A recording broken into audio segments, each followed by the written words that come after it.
Naisip mo na rin bang magbago pero na-realize mo na mahaba na pala sungay mo? O talagang hindi na natin lubusang maisip dahil sanay na tayo? Karamihan sa atin ganito. Guilty din naman ako. Pero mahirap nga ba talaga? Imposible? O hirap lang tayong gumawa ng paraan? I-reflect natin. Siguro maling motivation lang ang meron tayo. O baka wala lang tayong mga jowa.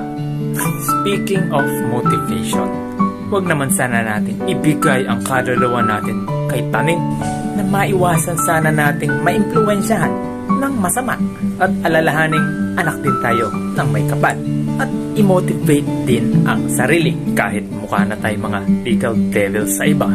At least nagpapakabuti naman tayo para sa kanya. Ano sa tingin niyo? God bless po.